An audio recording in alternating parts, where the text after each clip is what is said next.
Dan selamat datang kembali di Ngobrol Seru MMA untuk edisi tanggal 22 November 2020. Dan kali ini kita akan ditemani oleh Mas Suwardi untuk dan kita akan membahas Fight Night One Pride Fight Night 39 yang baru saja selesai kemarin, dan itu benar-benar sepertinya akan berubah kondisi dari divisi bantamweight. Kalau kita gimana kita lihat, ada 3 pertarungan di divisi bantamweight, ada contender fight, ada title fight, dan juga ada prospek yang baru saja keluar. Dan bukan ternyata hanya nggak cuma sampai di situ, kita juga ada lagi ada fighter lain yang kemudian masuk ke divisi bantamweight. Padahal dulu divisi bantamweight ini biasanya yang paling dianggap mungkin dibilang tipis. Fighternya juga bukan fighternya, Mas, championnya seringkali baru tahan baru defend berapa kali, kemudian lepas, kemudian mundur, kemudian ganti, pindah, dan semuanya dan sebagainya. Sepertinya tidak bertahan lama. Tapi kali ini sepertinya kita melihat satu situasi di mana peta kekuatannya seperti tertata dengan baik dan potensinya sangat besar. Oke, ini dia, kita ada Mas Wardi.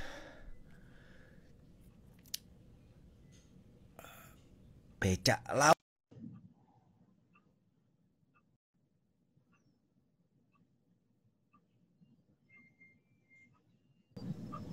Sambil menunggu cek Mas Wardi, cek. Coba. Gimana kabarnya nih kayaknya? Bram. Bikin preview kemarin. Baik. Gimana, Bram? Sehat? Sehat. Kemarin aku ngeliat video sama Pak Dibi. Bagus, keren loh. Itu pengalaman pertama saya membuat pre-fight ya. Saya pikir ternyata banyak yang muji juga. Bersyukur lah. Bagus itu. Bagus beneran pre-fightnya. Kemarin tuh sempat berpikir, Bram, apakah seorang fighter boleh untuk kayak menganalisa tempatnya sendiri. Cuman saya melihat di kayak UFC atau Bellator dan lain-lain, ternyata juga sesama fighter mereka kayak ngasih informasi ya, tapi nggak yang kayak memprediksi siapa menang kalah ya, sekedar menyampaikan informasinya aja gitu berdasarkan background ataupun apa ya, kayak histori menang kalah mereka lah gitu. Setuju. Dan kalau mau ekstrim, sebetulnya yang kita lihat ya, yang paling dekat itu waktu kemarin UFC 254 yang jadi komentator ini ya, komentatornya itu adalah DC. Di Daniel Cormier. Kan dia latihan bareng sama Khabib. Jadinya ya kalau menurut saya sih iya, boleh-boleh aja. Dan kalau saya dengerin ininya ya, aku dengerin komentarnya berapa kali gitu. Itu benar-benar kayak insight gitu. Oh, dia di gym itu dulu dia biasa ngelakuin ini. Hah? Gitu kan, gue nggak.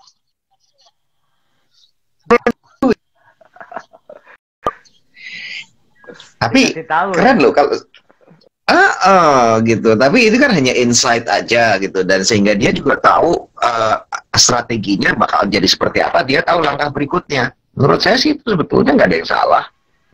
Bahwa kita sebagai fighter, kita sebagai komentator aja ya. Aku sebagai komentator aja yang bukan fighternya aja. Kadang aku juga ngerasa ada apa ya namanya, seperti nggak objektif. Kita pasti ada seneng sama fighter A, seneng sama fighter B gitu. Ada pasti.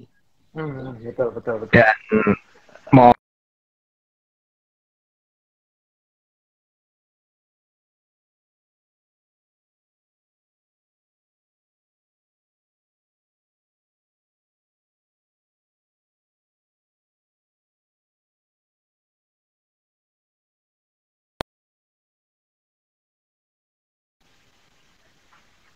gimana? Halo, cek.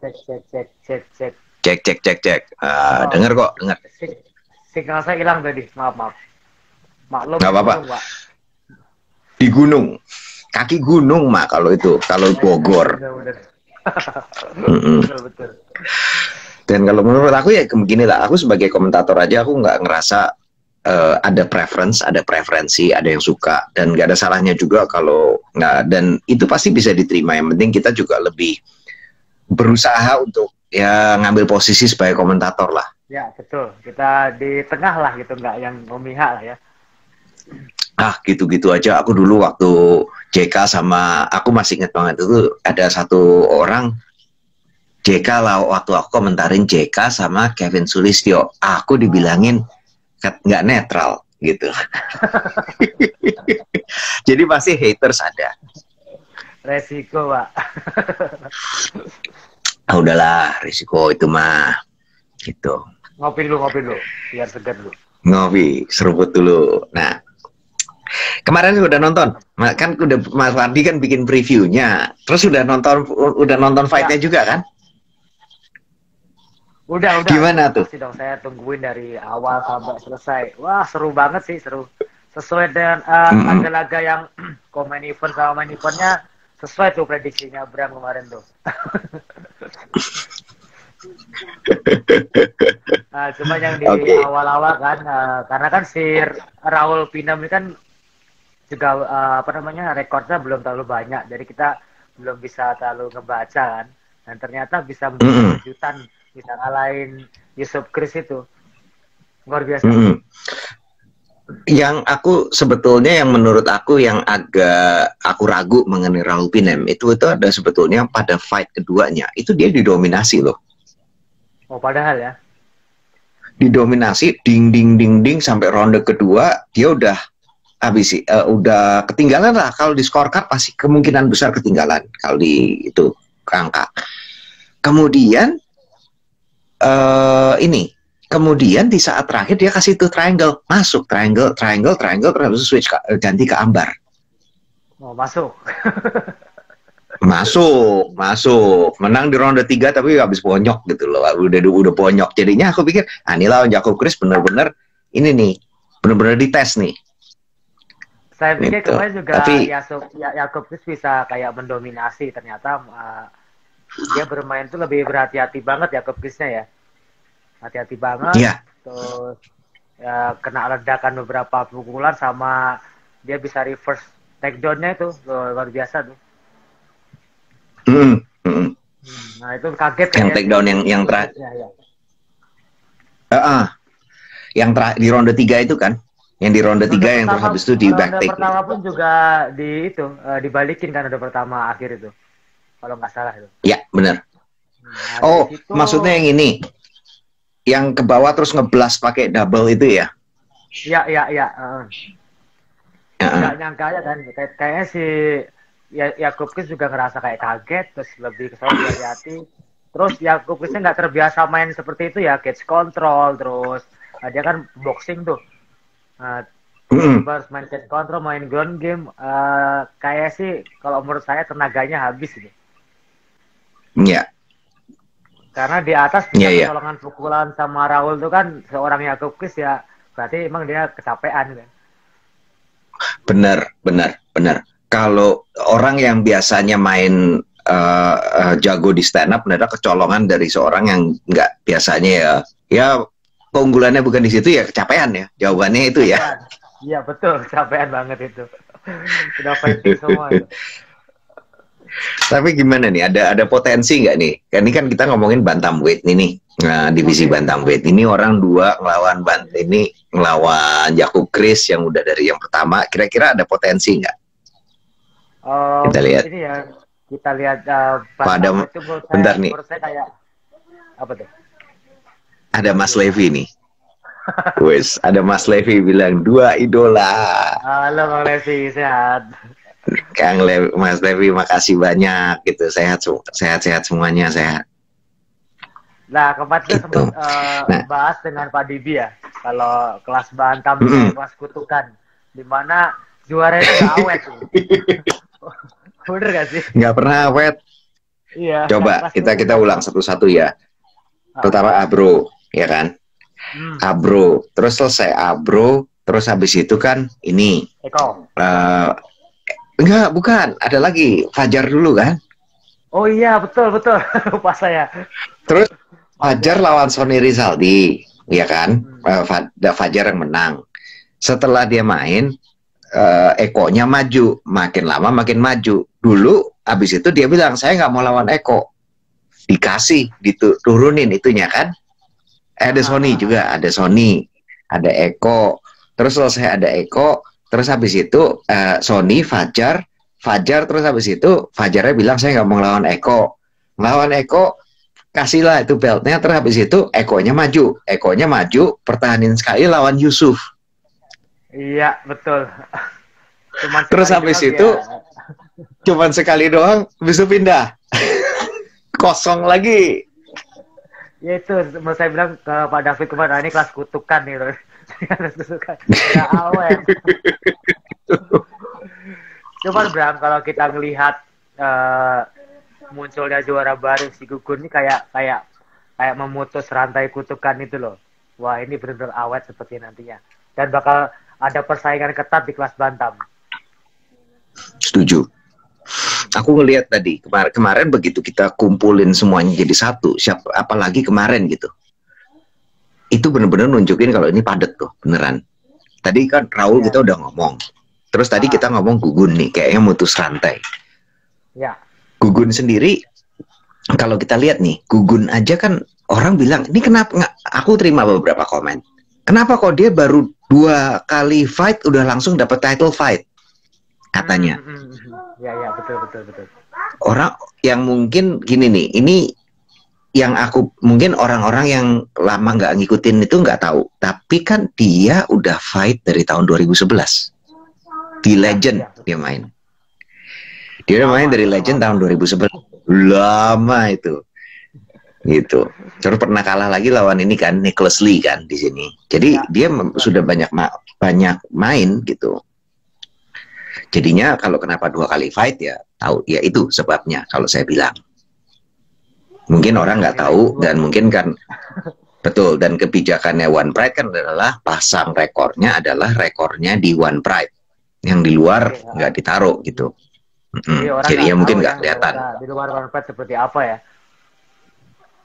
Betul, tapi sebenarnya dia udah veteran, dan kita tahu sendiri gulatnya kan kemarin kelihatan banget tuh. Nah apa ya, kental banget lah kas BFC-nya itu. Jadi sekarang BFC dan gulat. Ya, BFC itu punya 2 juara ya, Ade Permana dengan Gugun.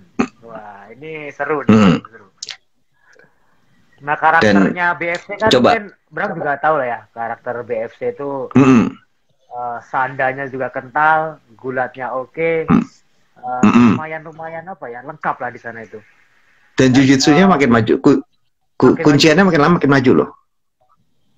Kita bisa lihat lah si Ade Permana lah, itu komplit banget menurut saya. Aku cuman sayangin kalau Ade Permana itu satu aja. Apa tuh? Dia main di Atom. Karena jenjangnya Atom itu belum ada keluar. Mungkin dia bisa naikin badan dulu ya ke flyweight atau bantam. Gila mah kalau itu mah gila.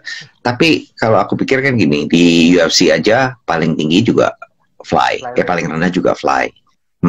Gitu. Terus kemana-mana juga Atom aja, perempuan aja divisi perempuan juga kurang. Tapi ya yang pernah main divisi Atom itu sih itu tuh, yang karate hoti, aku lupa siapa namanya, Michelle Waterson. Itu doang, itu mainnya berapa kali udah gitu. Anyway, terus kalau nih Gugun kita udah tahu mainnya dia bakal jadi champion, bakal lama nggak nih kayak si Ade? Enggak sih. Menurut saya bukan karena nggak jago, tapi karena yang di bawah yang ngejar pada sadis-sadis semua ya. Iya, sadis-sadis apa ya? Jaraknya itu deket-deket banget itu loh, Bram. Tahu ya? Padet di atas. Iya. Jadi padet. Kayak gitu. Karena itu berdekatan banget.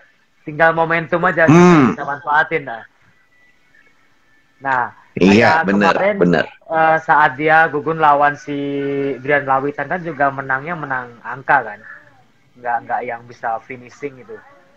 Nah, nanti kalau memang rematch tuh bakal seru-seru banget sih itu.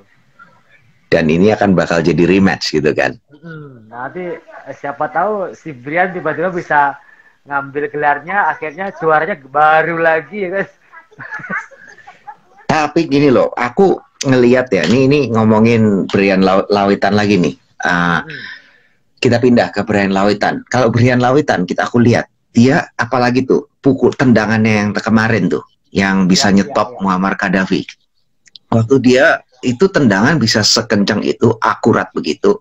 Dan kalau aku nggak salah ingat, itu di fight-nya lawan Gugun itu juga ada, cuman meleset. Meleset ya. Nah, kalau bayangin kalau dia sudah tahu Gugun geraknya kayak apa, timingnya dibenerin, jadi kayak apa tuh? Itu bisa membalikin keadaan kayak Muammar Gaddafi juga loh. Betul bisa terjadi tuh. Bakal seru lah.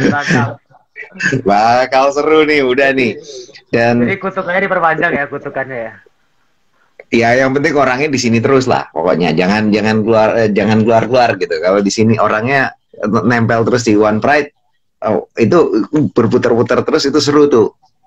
Betul.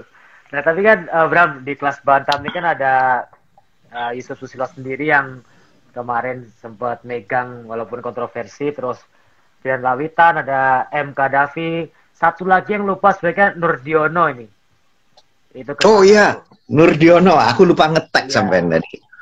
Itu kayak berada di 5 besar lah gitu ya. Kayaknya aku udah naruh begitu aja. Rasanya cadas juga nih. Ini grup ini bener-bener, aduh, serem. Makin padat. Ada Nurdiono, iya ada Nurdiono juga gitu kan. Iya, dia seorang pegulat kental lah dari dulunya kalau nggak salah di Lindu Aji, kemudian di Rambo ya, itu dua-dua itu kan deket banget kan, kayak deket lah itu. Iya. Dan kalau menurut aku ini ya udahlah, untung sekarang namanya Rambo, Muay Thai-nya dihilangin. Oh iya betul. Jadi kalau karena itu sarangnya pegulat. Betul. Rambut namanya capnya Muay Thai tapi sarang pegulat semua. Nggak ada yang Muay Thai, Pak.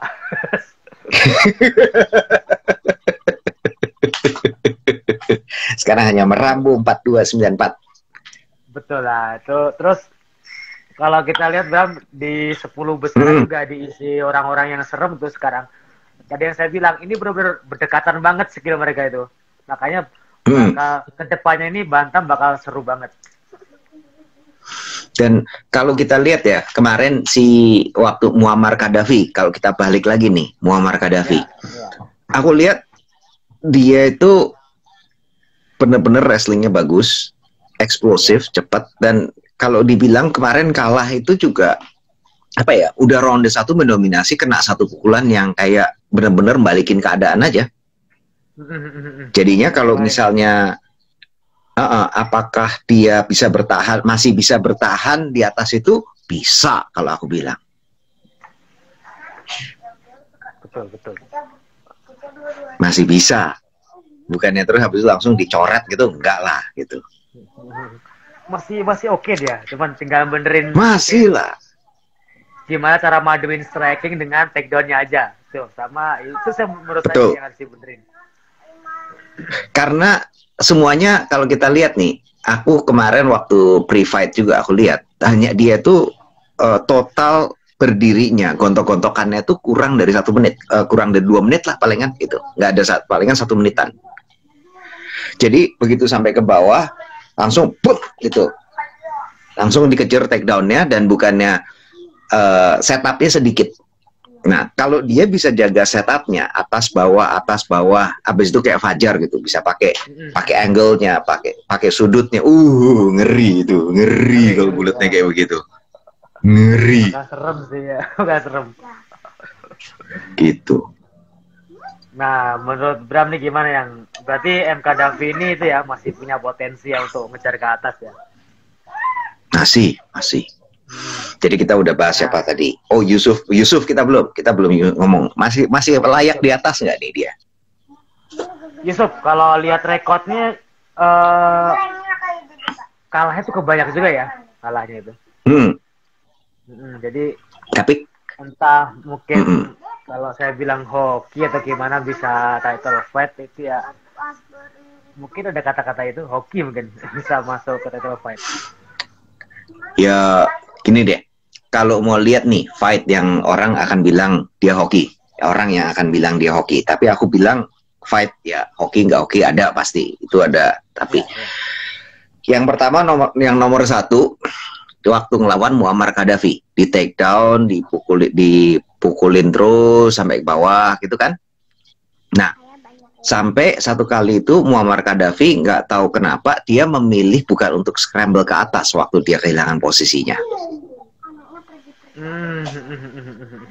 Nah, jadi karena dia nggak pada saat dia nggak scramble, dia di ground and pound sama Yusuf. Betul. Ya, berarti Gitu. nggak bisa kita bilang hoki ya. Emang dia layak di Nggak atas juga. berarti. Layak. Nah, yang dibilang hoki itu mungkin gini nih, dia udah kalah lawan Eko, terus abis itu Ekonya keluar, sehingga dia dapat title shot lagi, lawan Gugun, gitu. Iya. Oh itu hokinya di situ, betul. Jadi, mungkin kalau aku bilang ada seperti itunya, yang bagi secara kondisinya, dan itu kan hanya kira-kira 2 atau 3 bulan terpisah gitu loh. Nah, pokoknya selisihnya cuma 2-3 bulan. Tapi ngomong-ngomong lawan Eko dulu ya, itu sempat terjadi pertarungan sengit juga kan antara Yusuf Susilo dengan Eko kalau nggak salah ya. Betul. Itu Eko sampai di knockdown loh. Ah, betul. Itu Eko di knockdown, cuk. Dan Eko kan gini, kalau Eko kan gaya majunya kan gini, dia dari jauh, abis itu dia scramble, dia bukan scramble, dia rush, abis itu mukul pam, flurry, abis itu keluar lagi gitu. Nah, ketemu sama si Yusuf yang nyariin satu gitu kan, tunggu lawannya maju, dia hajar cepok gitu. Gitu. Nyari colongan dan kecolongan kan bener. Terus habis itu kalahnya di ground game-nya. Diambar kan. Ya kelemahannya kalau nggak salah di situ berarti ya masih. Dari dulu. Mungkin kalau di Salatiga ada yang ngajarin atau ada yang timnya yang kemudian mau belajar submission, itu juga itu bisa banget. Oke, harusnya kan dari Salatiga Mas Wardi, ke Semarang mungkin deket kali. Lumayan Bu, jauh ya. aku berapa jauh tuh? Aku deket. Muatan ngertos aku. Masa ya mau berbagi masa mungkin nggak mau kali. Coba aku cek. Nah, coba di mapping dulu. Tuh Semarang. Salatiga Semarang berapa? 60 kilo Jakarta Bogor. Oh deket lah. Nah, mungkin bisa berguru dengan dulu Ngabdi ya Mas Ngabdi kan ya. Itu kan gurunya termasuk. Masih bisa. Kalau mau bisa gitu. Nanda tuh ada. Ayah mertua ya kadang emang suka gitu Nanda itu biarin aja. Oke. Nah ini buat teman-teman yang baru aja join, ini nanti tolong dicek di bawah itu ada, kalau mau ada pertanyaan di bawah itu ada ini ikon tanda tanya. Jadi kalau mau tanya daripada kalau di comment section itu sering kedorong ke atas. Nah, ya. supaya kita bisa baca terus, tolong taruhnya di tayang tanda tanya. Nanti begitu kita selesai ulasannya, nanti kita akan bahas satu persatu gitu. Jadi kalau mau tanya misalnya rematch-nya sama Rama kapan, taruh aja di bawah. Nanti kita jawab juga di sesinya kita. Oke, kita lanjut. Tadi udah. Lanjut. Tadi udah, sorry. Ada tadi Yusuf udah, Gugun udah, Rahul udah, terus habis itu Brian Lawitan udah, itu siapa tuh namanya? Ada Brian Lawitan, Nurdiono ada, Muammar Gaddafi juga ada 7 tuh, ada 7. Nah, terus ada lagi yang baru pindah nih, seru juga. Oh, ada, Alfian, siapa nih? Alfiandi dulu atau Mario dulu nih? Ada 2 berarti ya, Alfiandi sama Mario ya. Iya. Oke, kita dari ada Alfiandi 2 dulu aja. Alfiandi dulu aja. Alfiandi dulu ya. Jika 1 camp ya. Nggak enak, Pak. Oke, Alfiandi itu coba nih, dia udah main 5 kali menang, 1 kali kalah. 4 kali menang berturut-turut, 4-1 di flyweight dulunya. Dulu aku pikir dia ngejar loh, cepat loh. Kenapa? Ngejar Mas Wardi loh, aku pikir. Saya pikir juga gitu tuh. Terus kalah sama Budi kan? Sama di out wrestle sama Agus Setiabudi. Nah, dari situ dia naik kemarin ke Bantam. Ke Bantam. Iya. Terakhir main di Bantam, menang 47 detik. Berarti dia tuh kalah dengan dirinya sendiri, nggak bisa nurunin berat badan mungkin. Itu penyakit klasik petarung, Pak. Terakhir coba aku cek Armando Tambariki dia 56, dia 124. Dia nggak lewat terus sih 124, 126. Jadi dia dalam berat badan terus sih 56,5, 56,1. Jadi nggak lewat-lewat. Atau mungkin emang memutuskan yakin di Bantam kali ya? Karena dia pikir flyweight-nya cadas semua. Dia pikir flyweight-nya kosong. Flyweight-nya udah padat, pikirnya mau ke Bantam. Taunya Bantamnya juga nggak kalah padatnya juga nih kalau kita lihat begini. Mulai padat, Pak, mulai padat. Ya, selamat datang ya, selamat datang, Mas Yandi. Selamat datang. Lu mau pindah kemana aja? Itu One Pride ya begitu. Lu mau pindah kemana aja sama aja. itu ya orangnya. Nah, tadi kita ngomongin Alfiandi nih. Karakternya Johan mulia banget ya. Bener gak sama kata saya itu? Iya, eksplosif banget, cepat atas ini. Kalau Vicious MMA lagi ngomong, kita lagi ngomongin Alfiandi. Nah, Alfiandi itu coba, aku yang paling bener-bener kaget paling pertama itu waktu dia flying nih lawan Hari Nugraha. Yang flying nih mau takedown, langsung flying jebret ke bawah. Terus lawannya berikutnya juga Arjuna ronde pertama juga rear naked choke. Habis itu lawan Aditya Ginting yang waktu itu yang ini kan masih di bawah Theo waktu itu. Iya. Cepol aja langsung hajar ronde pertama juga. Habis kita ngelihat habis ngelihat Aditya Gintingnya main sadis kan, terus dikalahin Alfiandi, rasanya kaget banget. Oh, jago banget nih orang gitu. Betul. Menurut aku yang paling bener-bener patenin posisi dia itu adalah waktu lawan Aditya Ginting. Cuman ya lawan Agus Setiabudi menurut aku mismatch aja sih, nggak cocok gayanya. Terus begitu ke bawah, ya ini lawan Fasha Iksan kemarin juga 1 menit juga. Lawan Armando Tambariki kemarin waktu yang terakhir fight di flyweight juga 1 round, cuma di bawah 1 menit juga. Sebenarnya potensi sih masuk ke dari juara flyweight mungkin ya.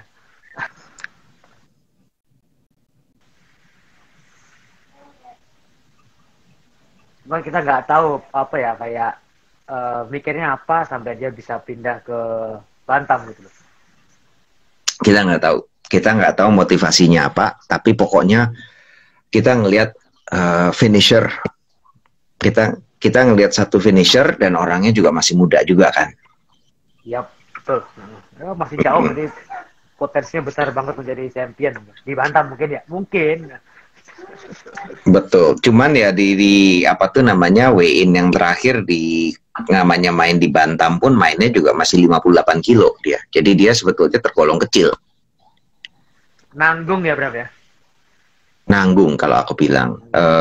Ya itu mungkin kayak Vicious MMA bilang capek diet gitu.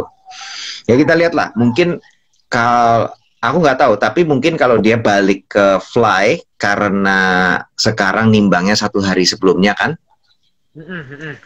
Masih bisa ngakalin. Nah kalau dia bisa kalau itu bisa balik fly lagi, aku rasa aku nggak melihat ya bisa aja dia mungkin balik ke fly lagi. Tapi kalau di Bantam seru, di fly juga seru. Tapi ya kita lihat lah, kalau di Bantam aku juga pengen lihat nih, seru nih.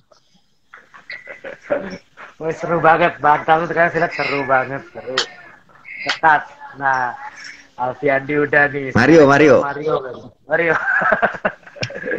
Gimana nih, Mario kan udah berapa lama nih Mario? Mario tuh hampir berapa ya? 3 tahunan nggak tanding kali ya, 3 sampai 4 tahun kali. Mm-mm. Itu lama banget. Terus kemarin tuh sempat ngobrol dengan saya, Mas gimana? Apa saya masih layak gitu kan tarung? Oh masih Mas, saya bilang gitu. Masih, kita coba sparring-sparring, oke. Pertimbangannya saya masuk One lagi atau saya ke One Pride gitu.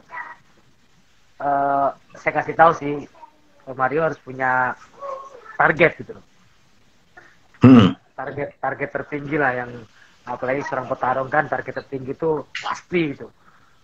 Nah, Mm. kalau di One FC kan target tertingginya lumayan berat banget kan di sana. Seperti yang kita tahu. Bibi masih, Bibiano Fernandes masih kan jadi juaranya kan di situ di kelas Masih bantam. ya. Iya. Hmm. Sementara kalau di One FC itu kan partai bawahnya sampai menengah, terus dari menengah ke atas itu kan ada jarak jauh banget kan, bener gak Bram? Hmm. Nah, sementara orang-orang kita saya lihat ya belum mampu lewatin level tengahnya ini loh. Hmm. Nah, agak berat kalau di Kalau sana, kayak kemarin. Gimana? enggak lanjut lanjut. Nah, kalau kemarin saya bilang ke Mario kalau memang di sono berat, akhirnya ya kami mutusin untuk masuk ke One Pride dan milih kelas bantam. Hmm. Dan Gitu. sekarang kan main lagi bisa lebih percaya diri juga kalau Yap, menang gitu kan ya. Itu betul. ngaruh juga ya itu. Ngaruh banget. Nah, kalau aku bandingin ini, kalau misalnya kita lihat sejak kita kan, sorry nih, tapi kan kita ngelihat Mario kan udah 4 kali kalah beruntun gitu ya waktu itu, sempat ada sama Mama Johan, sama Bern Soriano yang waktu itu pernah kena spinning back fist. Terus abis itu kalau dulu kan aku masih inget tuh masih blue belt gitu ya. Blue belt itu juga masih fresh. Sekarang udah purple. Sekarang udah apa tuh namanya? Udah sabuk ungu. Nah, dan selama ini kan selalu dia jadi pelatih juga di Asta. Dia juga main terus dia juga nemenin sparring juga kalau aku perhatiin. Nah, kalau kita mau perhatiin nih, seberapa banyak kalau dibandingin dulu sama terakhir kali main 3 tahun lalu sama sama Sebin lah yang waktu itu 3 tahun lalu sama yang sekarang itu bedanya berapa jauh itu? Kalau dari grappling kan jelas ungu sekarang. Kalau perbedaannya gini, sekarang kan lebih fokusnya ke grappling. Jadi kemarin itu sempat mengeluh masalah ketumpulan di strikingnya gitu. Karena jarang kita lakuin sparring striking secara intens ya. Kita lebih banyak ke grappling ya, karena mungkin sering bergaul dengan saya jadi grappling melulu.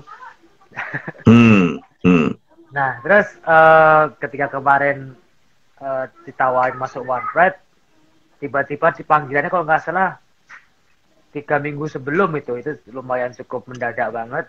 Ya kita kayak nggak terlalu siap banget. Ya seadanya, persiapan seadanya aja masuk gitu. Dan lawannya juga 2 kali menang loh. Andala itu kan 2 kali menang nggak pernah kalah kan. Ya itu keras banget tuh, keras. Strike-nya cepet banget.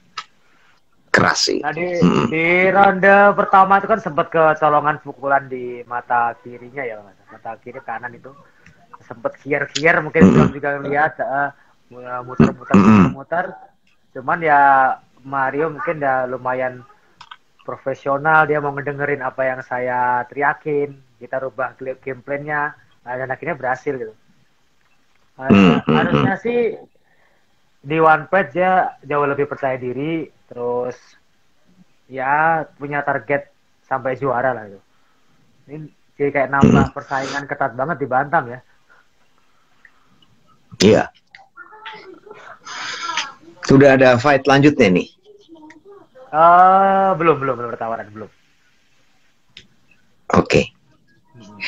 Ya wes, nanti kita lihat nih. Ini kayaknya bakal seru banget nih. Tadi aku juga nggak kepikiran ada Nurdiono juga, ada Iya, iya. Ada Gugun. Jadi kita lihat nih ada Gugun, ada Yusuf, ada Nurdiono, Gugun, Yusuf, Muammar Gaddafi sama Brian Lawitan, ada si Nurdiono, ada juga Mario, ada si ada Mario, terus tadi ada lagi Rahul Pinem, sama ada lagi si terakhir Alfiandi. Ini ada 8 orang nih. Nah, tapi Gila. tidak menutup kemungkinan tuh si Mandala juga bakal naik terus kan? Karena keras. Iya, iya. Seru. Gila. Nah, ini Alberta Resinando. Oke, selamat malam. Selamat malam, Mas. Alberta Resinando. Oke. Banyak yang komen ya? Sekarang kita iya. Oke, ini ada pertanyaannya sudah banyak nih. Oke. Ini mulai dari yang paling kita jawab aja Q&A-nya. Kita mulai sekarang. Suwardi kapan main lagi? Udah ada tawaran belum? Main lagi. Ada sih tawaran. Harusnya saya Desember ini main. Harusnya Desember ini main. Cuman dikarenakan saya ada tawaran iklan, saya ambil tawaran iklan dulu. Dan saya pending. Fight-nya saya minta dipending di bulan tahun depan lah. Entah Februari atau Maret. Tapi kata OnePlus juga kita akan memberikan kejutan besar untuk Suwardi. Entah mungkin title atau bisa mungkin contender ya, kita nggak tahu. Saya aja nggak dikasih tahu. Gitu. Kejut. Mantap nih, kejutan ini, dikasih kejutan. Hebat banget nih. Jadi Februari atau Maret ya? Kira-kira ya? Kuartal pertama lah. Kuartal pertama pembuka. Biasa spesialis pembuka. Selalu partai pembuka ya? Biasa kan kalau saya kalau pembuka penutup. Oke, jadi pembukanya Februari ya kita ya, kabarnya. Ya, biasanya ke tahun-tahun kemarin juga gitu kan. Kalau Januari off dulu, Februari baru mulai. Oke, sip. Oke, lawannya siapa juga pasti belum tahu ya. Yang pasti ya 5 besar. Kalau enggak Agus Setiabudi, mungkin Winardi, atau mungkin Adi Ruminto, atau mungkin Rama, kita nggak tahu ya. Gitu. Wes, mantap. Atau international fight, kita nggak tahu juga. Iya, kita nggak tahu. Tapi dengar-dengar Desember ini kan dengar-dengar championnya flyweight juga bakal main. Berarti Rama lawan Adi Ruminto dong. Oke, siap. Oke, ini ada lagi nanya. Tadi ada yang nanya juga, masukan buat Suwardi gaya pertandingnya sudah ketebak sama lawan. Nah, jadi mau ada improvement apa lagi nih sekarang? Yang pasti belajar itu terus, improvement tuh ada. Kita melengkapi diri ya dengan cara kita ngelihat video-video fight kita kan. Ya, yang pasti kita tetap berbenah lah, karena kan kita pengen merebut kembali sabuk yang udah kemarin lepas. Ya pengen memperbaiki diri. Ya, secepat mungkin bisa juara kembali. Oke. Nyowes. Oke, lanjut lagi. Kita tambah lagi. Kapan Mas Suwardi bisa rebut sabuk lagi? Ya, kalau OnePlus-nya bilang Februari rebutan sabuk, ya saya rebutan. Oke, lanjut. Saya consider dulu. Oke, title fight night 40, ada kabar nggak siapa? 40 berarti Desember ya? Desember ini yang berikut. Aku belum dengar kabar sih. Kalau nggak salah flyweight, Rama mungkin sama Adi Ruminto. Dan bakal terjadi kayak duel-duel contender juga gitu, seru banget pasti itu ya. Sama juga nih, ada kontendernya sama ada title fight ya?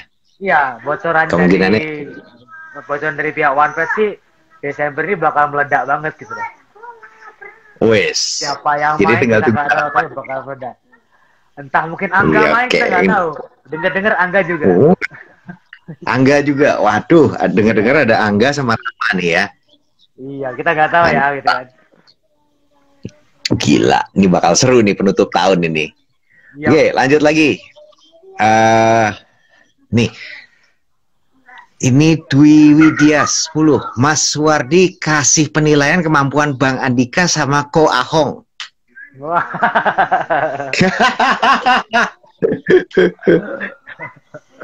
Kenapa nanya ke saya? Kenapa nggak ke Bung Bram aja? Aduh, mati aku. Ya yang pasti Oke. dua-duanya punya sisi sisi lebihnya, sisi kurangnya ada. Nah, kalau saya untuk menjudge untuk sama fighter rasanya nggak pantas ya. Dan yang pasti kan dua-duanya punya kemampuan, ada kelebihan dan ada kekurangannya.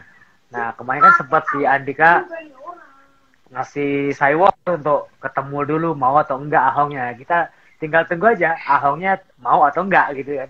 Kalau mau ya bakal terjadi seru banget nih kan. Adu otot. Katanya kalau kemarin waktu ada di postingan di grup MMA and Combat Sports ya atau di One Pride aku lupa di Facebook group itu dia bilang katanya Februari mau turun. Tapi kita juga belum tahu lawan siapa. Ahong Februari mau turun. Ada yang bilang katanya lawan William Munster. Ada yang bilang lagi katanya ada juga yang bilang masih belum ditentuin, masih agak simpang siur sih, belum tahu. Tapi ya bisa aja lawan William Munster, bisa aja juga lawan Andika. Tapi kan Munster udah. Ya. Terlepas apapun berita Ahong ini itu dia tetap ya menurut saya superstar di One Fight gitu kan. Ya dia punya nilai jual kan. Terlepas apapun ya. Mau setuju. Mau dibilang apapun, mau dia terkenal, mau for alasan yang apapun juga lah gitu. Kalaupun sudah katakan saya gini lah, dia sudah berubah kayak orangnya dulu yang dulunya lebih yang katakan saya gini lah, dia berubah dari misalnya dari heel dari face ke heel gitu, dari orang baik ke yang udah agak berubah. Dia tetap aja dia masih ada star powernya, mau dikatakan apapun juga gitu loh. Iya, betul. Tetap aja orang taunya dia, titik gitu. Betul. Oke. Lanjut. Kita mau lanjut. Tadi belum enggak. Mas Wardi, siapa idola terbesarmu? Georges St. Pierre. Yaitu Georges St. Pierre. Yap. Dia itu apa ya? Orang yang disiplin menurut saya. Disiplin, attitude-nya bagus, jualannya juga bagus. Pokoknya menurut saya komplit lah. Bener nggak Bang itu? Bener. Dia itu bisa ngejual. Kalau menurut aku gini, dalam segi yang berbeda ya, aku bilang itu dia itu orang yang persis gayanya kayak Khabib malahan. Yap. Disiplinnya ada, dia tetap jadi apa sih namanya? Dia nggak kemudian jadi orang yang kayak Colby atau kayak Conor begitu, enggak. Dia nggak trash talk, tapi dia bisa nge-backup apapun perkataan dia. Yap. Dan kayak bilang tadi yang disiplin tadi ya, itu setuju, itu benar. Dan orangnya lempeng aja gitu, relatif lempeng. Makanya menurut aku itu mirip dalam waktu yang berbeda, dalam lokasi dan zaman yang berbeda, itu mirip mereka berdua. Ya tadi mungkin ada beberapa dulu teman-teman yang kenapa nggak Pak Khabib gitu ya. Ya karena menurut saya jago banget, tapi menurut saya pribadi kurang bisa jualan. Dia kalau nggak ada Conor. Ya, sama satu lagi, Bro. Mungkin karena pengaruh satu Conor, kedua mungkin karena agama. Itu sih. Tapi apa enggak itu jadi satu faktor plus di tempat di negara-negara mayoritas Muslim malahan? Nah, gimana? Kalau dia kan gini, nggak yang ini. Coba deh, aku mungkin agak nyentuh dikit, tapi aku coba sedikit hati-hati inilah. Tapi kan gini, faktornya Khabib kemudian dia lebih vokal dalam menjadi seorang Muslim. Dia itu kan sebetulnya dia itu satu poin yang kemudian bisa menjual dan bisa membawa UFC ke popularitasnya ke daerah-daerah negara-negara yang mayoritas Muslim kan. Ya betul banget, itu nggak bisa kita pungkirin karena Khabib terus dia Muslim, akhirnya UFC bisa jualan ke negara-negara muslim, terutama Indonesia sampai pelosok-pelosok gitu, yang orang ojek aja tahu gitu, Khabib kemarin ya, Khabib ya gitu. Sebenarnya nggak tahu historinya seperti apa gitu. Itu Dan pengaruhnya. Mas Wardi nggak tahu sih. Waktu aku sama Theo dulu waktu kita bilang kita bilang bikin preview aja ya, cuman ditanya kan sesi kayak gini kita ditanya Habib gimana lawan Geji, kita bilang 50-50 atau mungkin kita bisa menang, itu kita dihujat banget loh itu loh.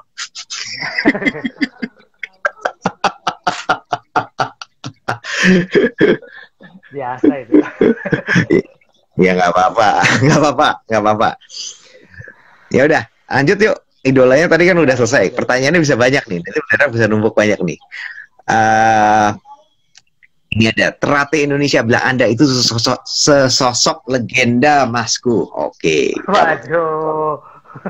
Aduh, hebat nih. Gimana ya, suka. Oke. Sebentar, ini ada yang nanya. Ini ada yang nanya. Tadi sedikit aja, tadi ada TR yang tanya sesi tanya jawabnya di mana sih? Sesi tanya jawab ada tanda tanya di bawah, klik di situ, nanti kasih tahu pertanyaannya. Kasih tahu aja pertanyaannya, nanti kita akan jawab. Kita tinggal ada waktunya, sesinya tinggal 15 menit lagi. Oke, nanya Rio Febriano, Mas Wardi ikut latihan apa saja, Mas? Oke, ini buat mungkin teman-teman atau dulur-dulur dari silat atau dari manapun yang pengen memulai untuk berkarir di olahraga MMA. Kalau kita berlatih di MMA itu harus benar-benar open minded, kita harus membuka diri. Sama halnya seperti saya basic saya silat, tapi saya harus belajar tinju, saya belajar muay thai, kickboxing, wrestling, semua dipelajari untuk memenuhi kebutuhan saya untuk bisa tampil di MMA gitu. Jadi pertama yang saya ikutin selain silat adalah tinju, yang kedua kickboxing, muay thai, terakhir wrestling. Wrestling itu termasuk mungkin grappling ya, termasuk BJJ ya, itu Mario. Oke. Minimum supaya tahu lawannya gimana, mau ngapain gitu kan ya? Iya, betul. Terus kalau minimum. Kita ngapain juga tahu ngapain itu kan. Betul, tahu lawan nyerangnya gimana, terus cara bertahannya gimana, itu yang penting. Itu juga minimum itu tahu. Iya, nah, ini ada lagi, ini ada perhubungannya nih. Wong Loman, cara daftar MMA One Pride. Oke, cara daftarnya ya, biasanya kan One Pride akan membuka audisi. Kalau dulu sebelum pandemi kan ada audisi offline-nya dengan biasanya di satu tempat, entah itu di GOR atau di mana lah. Biasanya diumumin dulu di sosmednya. Cuman sekarang kalau kita pengen masuk ke One Pride, kita bisa talent scouting lewat apa namanya, jalur online. Nah, itu untuk persyaratan lengkapnya bisa dilihat di onepride.net kalau nggak salah. Oke. Sip. Nah, kita lanjut lagi nih. Ini lagi nanya lagi. Umur Bung Bam berapa? 40. Wes tuwe. Udah kepala wes tuwe. Umur 40. Aku. Asal kalian tahu kami itu dulu apa ya, satu angkatan dia berapa ya?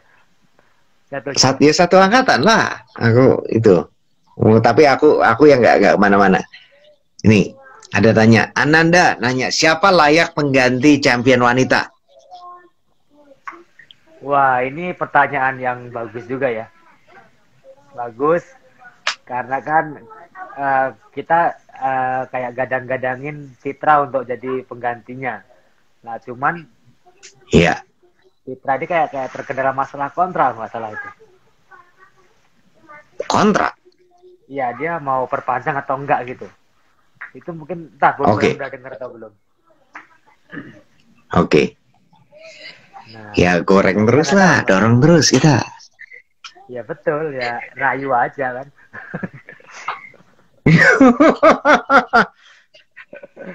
Untuk Helm cewek kan, hormat ada niatan kok. gimana gimana? Enggak kak, lanjut lanjut. Untuk cewek soalnya kan belum terlalu yang persaingannya yang ketat banget ya. Masih yang kayak karena sedikit orangnya mungkin Bram. Jadi kita agak susah untuk benar-benar membuat juara di situ. Dan kayak Ngebangun petarung divisinya lamanya susah, banyak yang orangnya terlalu hilang. sedikit. Betul. Ya, Atau mungkin pilihannya ya Anda kayak, wah lebih inget jadi nggak? perempuan. Ya? Anda.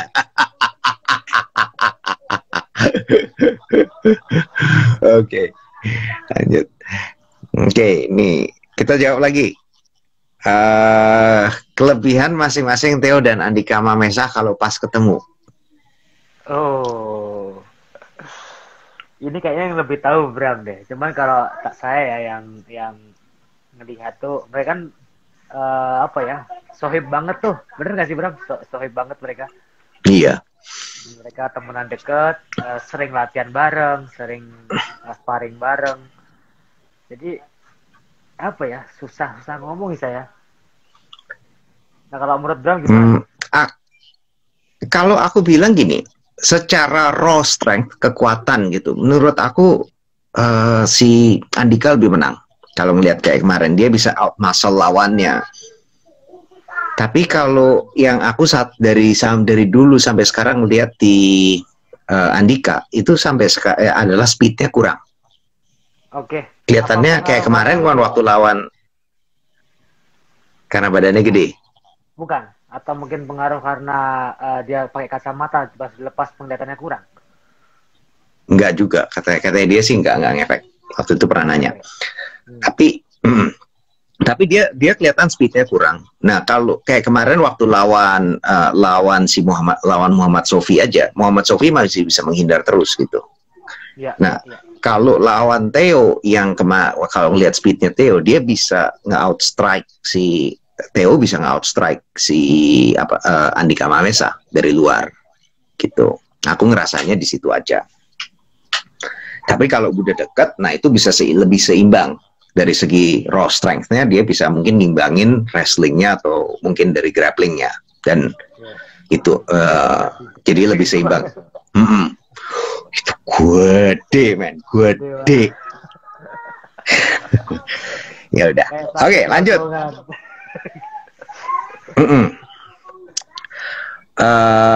Nih ada nanya dari camp Mas Wardi, ada siapa aja ikut One Pride dan silat bebas? Oke, untuk One Pride ada beberapa fighter ya. Ada yang pertama saya, Mario, kemudian Panji yang pindah haluan dari celebrity match ke regular fight. Ya masih merintis di ranking fight awal-awal. Kemudian ada beberapa calon di kelas-kelas ringan, ada yang straw, ada yang atom. Itu kita lagi siapin. Untuk yang di silat bebas belum ada. Karena kan kami lagi nyari-nyari terutama anak PSAT ya untuk bisa tarung di silat bebas. Ya butuh waktu lah, mungkin tahun depan bisa masukin ke sana. Ya. Oke, lanjut kita. Asta MMA ownernya Mas Wardi dari William. Ownernya ada dua, saya dengan Mario. Jadi kita sahamnya berdua lah gitu. PT Pak. Ya udah, kita jawab aja nih. Ini adalah jawab. Semangat terus Bang Suwardi, ada nanya. Ya, Oke. Terima kasih banyak. Siap. Kapan main tadi udah dijawab. Mas Suwardi kangen Lau dan Magetan, Mas. Ya pasti kangen itu. Dari Suge 417. Ya pasti kangen Mas Suge. Kita kan kelahiran sana. Pengen pulang, cuman kondisinya masih pandemik. Ya kita tunggu semuanya selesai baru kita bisa silaturahim ke kampung halaman. Oke. Gitu. Nah, ini ada nih kalau tanya. Menurut Bung Bram, apakah Ahong akan berani terima tantangan Andika?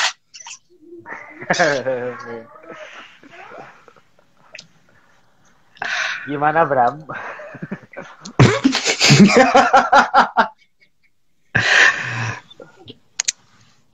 Aku nggak tahu. Aku kenapa? Soalnya aku interview sama Andika Mamesah berapa kali, sama pengomong sama Theo juga di podcast. Kayaknya kok, tapi sepertinya tidak ada respon gitu loh. Jadinya aku juga, aku nggak bisa punya komentar. Aku tidak mau berkomentar, tapi kok sepertinya kok tidak ada respon. Dia Ahongnya bilang, ayo fight. Nah, iya, Gitu. Bener. Ayo kita fight gitu. Ya? Saya ya itu aja kesannya saya tuh rasanya dipanggil-panggil, ditoel-toel terus, dibilangin ini dan itu, terus habis itu kok rasanya kok nggak ada toel, kok nggak nampol balik gitu. Ya saya juga nggak tahu kesimpulannya gimana gitu. Tapi kalau mungkin udah nampol, saya nggak tahu kalau udah udah dibalesin. Tapi saya nggak pernah lihat balasannya. Itu aja. Ya mungkin sisi positifnya dia kan habis nikah gitu aja sih, belum siap. Ya, jadi ya mungkin nggak mau ngerespon, tapi ya saya nggak mau berkomentar, tapi ya gitu aja lah. Pokoknya saya punya kesan yang mungkin berbeda ya, tapi itu kenyataan yang saya dapat, kenyataannya seperti itu. Gitu. Betul. Jadi ya gitu aja. Saya mungkin nggak akan sampai menyimpulkan. Oke, ini saya ada waktu mungkin sekitar 3 menit lagi. Ini ada tapi ya, jadi beberapa aja kita quick question aja. Ya. Project Bisma Kusbiantoro, project apa aja yang akan dilakukan untuk kemajuan MMA dan silat Indonesia ke depan, Mas? Project mungkin secara personal di PS1 sih ada. Kita kan kemarin saya udah sering gaungkan tuh. Kita PS1 Goes to MMA, bikin pelatihan, mungkin nanti kayak saya panggil di masing-masing cabang tuh beberapa orang untuk dijadikan pelatih gitu. Dan nantinya kan kita lempar lagi ke daerah masing-masing. Setelah oke, nanti kita bikin kompetisi lokal yang juaranya kita bisa pertemukan di nasional. Kemudian ketika penemu juaranya kita bisa masukin ke One Pride atau mungkin ke event-event lain. Nah, untuk silat bebasnya ini kan nggak terlalu harus belajar ground banget kan. Itu nanti akan ada kayak program kompetisi lokal juga sih, Bram, di internal PSAT. Dan mudah-mudahan pihak IPSI juga kayak nyautin lah, karena kemarin saya sempat gaungkan juga ke pihak IPSI. Oh, ini ada silat bebas bagi atlet-atlet yang mungkin sudah nggak bermain di amatir, ini ada tempat untuk berprestasi kembali itu. Nah, mudah-mudahan dapat respon baik ya dari IPSI-nya. Oke. Dan menarik minat lah. Oke, ini mungkin ada satu, aku masukin satu pertanyaan lagi sebelum kita tutup ya, karena udah tinggal 2 menit lagi. Oke. Ini aja, tim Asta ada di mana? Tim Asta? Cepetan ditanya. Di Bogor. Di Bogor, itu masih tempat yang itu nanti detailnya ada di YouTube, ada di Google kan ya? Di Google Maps ya, juga udah dimasukin kan? Atau di Instagramnya tim Asta ada, itu lokasinya. Karena kami baru pindah ke tempat yang baru, nggak begitu jauh dari Asta yang lama kok, Bram. Oke. Nanti aku juga mesti mampir tuh sekali-sekali kalau ke sono. Kan kerjanya juga ada. Kemesraan kembali di atas matras, Bram. Mantap, ditekan gitu ya, ditekan tapi ditekan. Ya wes, ini iyalah, aku udah 80 lewat udah. Oke, aku rasa mungkin sampai di sini dulu. Nanti kalau ada pertanyaan-pertanyaan yang lain, nanti aku coba jawab langsung aja dari DM-nya. Mas Wardi, terima kasih banyak atas waktunya dan ulasannya juga benar-benar inspiratif itunya.